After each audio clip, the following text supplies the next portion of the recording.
પ્રેરિતનો કૃત્ય પહેલો અધ્યાય અને 3 વચન. પ્રેરિતનો કૃત્ય પહેલો અધ્યાય 3 વચન. મરણ સહ્યા પછી એને પોતે સજીવન થયાની ઘણી સાબિતી તે પ્રભુ ઈસુ ખ્રિસ્ત મોલામાં જીવતો થયો. એ સુવાર્તા હે.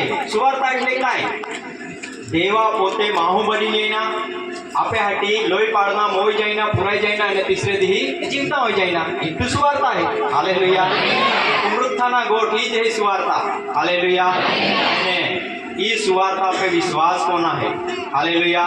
એ જ રાજ્યની સુવાર્તા है. અને ત્યાં હાટી પ્રભુ ઈસુ ખ્રિસ્તે મોલામાં અને જીવતા જયા પાસે કાંઈ કોયા 40 દી રાત સુધી કાંઈ કોયા દર્શન દેના. હા, અને દેવના રાજ્ય વિશેની વાતો કહેતો દેવના રાજ્ય વિશેની વાતો કહેતો રહ્યો. હાલેલુયા. 40 દી લોકો દેવના રાજ્ય વિશે ગોઠવ્યા આખ્યો. કાંઈ ગોઠવ્યા આખ્યો કા ઈ રાજ્ય એનારા હે. એ રાજ્યમાં પ્રવેશ કોના ગોઠવ્યા આખ્યો. હાલેલુયા.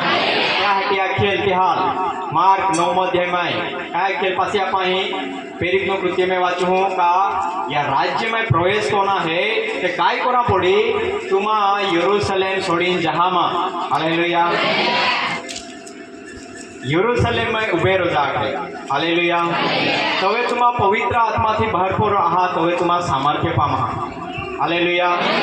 એ હે રાજ્ય. હા, તેણે તેઓની સાથે ભેગા થઈને તેમને આજ્ઞા કરી કે હા, યરૂશલેમથી જતા ના હા, પણ બાપનો જે વચન તમે મારા મુખથી સાંભળ્યું છે હા. તેની વાટ જોતા રહેજો.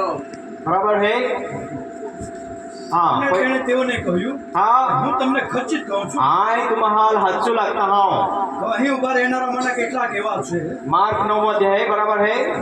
હા, હા, બરાબર. જેઓ અહીં ઉભા રહેનારા મને કેટલાક એવા છે તે અહીં ઉભા રોનારામાં અને કેટલાક એવા છે જેઓ પરાક્રમે આવેલો દેવનું રાજ્ય જોયા પહેલા મરણ પામશે જ નહીં. હાલેલુયા. પરાક્રમે એના દેવા રાજ્ય દેખના હતા. હાલેલુયા. અને યા હાટી પ્રભુ ઈસુ ખ્રિસ્તે 40 દી રાત દર્શન દેલા હતા. હાલેલુયા. ઓલામાં અને ઉઠ્યા પાસે અને તે રાજ્ય કુએ દેખ્યા 120 લોકો हैं. हालेलुया. ત્યાં રાજ્યમાં કોઈ પ્રવેશ કર્યો ત્યાંથી લોક 24 માં દેમે આખેલ કા તમે યરૂશલેમ છોડીને જઈના નાય કાજી બાપના વચન માં મુક્તિ ઓનાય હા ત્યાં વાટ એ તારો જાકે. હાલેલુયા. પરાક્રમેલના દેવના રાજ્ય એટલે પરાક્રમેલના પવિત્ર આત્મા સામર્થ્ય. હાલેલુયા. હા, 24 અધ્યાય 48 માં એ વાતના સાક્ષીઓ તમે છો. હા, હું મારા બાપનું વચન તમારા પર મોકલું છું. હું મારા બાપનું વચન તમારા પર મોકલું છું. તમે ઉપરથી પરાક્રમે વેષ્ટિત થાઓ ઉપરથી પરાક્રમે વેષ્ટિત થાવ ત્યાં સુધી શહેરમાં રહેજો. ત્યાં સુધી શહેરમાં રહેજો. હાલેલુયા. પરાક્રમે આવેલું રાજ્ય જોયા વિના આખલા હે તમે માના કેટલાક નહોડા હે કા ત્યાં મરણ દેખીને આખે. હાલેલુયા. ત્યાં પરાક્રમે એલા રાજ્ય વાટ એના હતા તો ત્યાં હાટી પ્રભુ ઈસુ ખ્રિસ્તે પર્વને છેલ્લે અને મોટે દહાડે બોમલી નાખેલ જો કદો તરસ્યો રી તો માપા જઈને પીએ. હાલેલુયા. હાલેલુયા. આપણા મતલબ કાય હે. હાલેલુયા. પવિત્ર આત્માનો અભિષેક બાધાલ જ છે. હાલેલુયા. તો આત્મામાં બધાલી એના હે તો ત્યાં હાટી આપા ઓલે દોને વાંચી રહી લે હે. હાલેલુયા. તે ગોડ સમજાયા દોજનારી ત્યાં હાટી બાદેજ વચન લઈને આપા સમજા હાટી કોશિશ કરી લે. હાલેલુયા.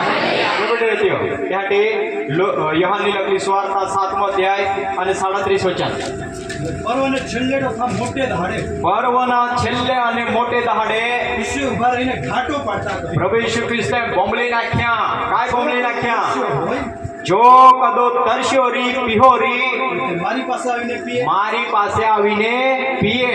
હા, શાસ્ત્રના વચન પ્રમાણે જે કોઈ મારા પર વિશ્વાસ કરે છે શાસ્ત્રના વચન પ્રમાણે જે કોઈ મારા પર વિશ્વાસ કરે છે તેના પેટમાંથી જીવતા પાણીની નદીઓ વહેશે. તેના પેટમાંથી જીવતા પાણીની નદીઓ વહેશે આખે. હા, તેના પર વિશ્વાસ કરનારાઓને જે આત્મા મળવાનો હતો હાલેલુયા. તેના પર વિશ્વાસ કરનારાઓને જે આત્મા મળવાનો હતો તે વિશે તેણે એ કહ્યું. તે વિશે તેણે એ કહ્યું. હાલેલુયા. પવિત્ર આત્મા કોઈ બીડનારો હતો. હાલેલુયા. ટી ગોડ હે ત્યાં હટી. હા, આગલા કેમ કે ઈસુને હજી મહિમાવાન કરવામાં તે આવે. પ્રભુ ઈસુ ખ્રિસ્ત આપે હટી એ દર્દીઓ પે એનો દુઃખ ઉઠાવ્યા લોહી પાડ્યા મોઈ ગયો પુરાઈ ગયો અને પાછો જીવતો હોય ને ચાળહીથી દર્શન દઈને તો મહિમાની અંદર જતો રહ્યો અને મહિમામાં જતો રહ્યો પાસે પવિત્ર આત્મા દેવામાં એનો હાલેલુયા. અને તો પવિત્ર આત્મા કેસીનો હાલેલુયા. અને તો પવિત્ર આત્મા પ્રેરિતનો કૃત્યો બીજા ધેમેનો હાલેલુયા. ત્યાં હટી આ ખેલ કાયા ખેલ કા યરુશલેમ છોડીને જઈના નાય યોહાને પાયા કોઈ બપ્તિસ્મા કોયા ખરા પેને તુમા થોડા દિહા પાસે પવિત્ર આત્માથી તથા અગ્નિથી બપ્તિસ્મા પામા હાલેલુયા. ई बपतिस्मा हरे काल जरूरी है हालेलुया. क्या के लोग है प्रेरितનો કૃત્ય में આપણે પહેલો અધ્યાય એક ત્રીજી કલમ વાંચી 4 પાને વાંચવા અમે હા તેઓની સાથે ભેગા થઈને તેમને આજ્ઞા કરી તે ત્યારે મેળીને પ્રભુ ઈસુ ખ્રિસ્તને આજ્ઞા કોઈ યરુશલેમથી જતા ના યરુશલેમ છોડીને જાયના નાય કહા બાપનું જે વચન તમે મારા મુખથી સાંભળ્યું બાપનું જે વચન મારા મુખથી સાંભળ્યું છે તેની વાટ જોજો હાલેલુયા. ઉપરથી પરાક્રમે વેષ્ટિત થાવ ત્યાં સુધી શહેરમાં રહેજો આજ્ઞા હાલેલુયા. ટૂંકમાં તે જ ગોઠી હાટી આમે યા અહીં પ્રેરિતનો કૃત્યની અંદર જ્યાં વિશ્વાસ કરનારા હતા 120 લોકો હતા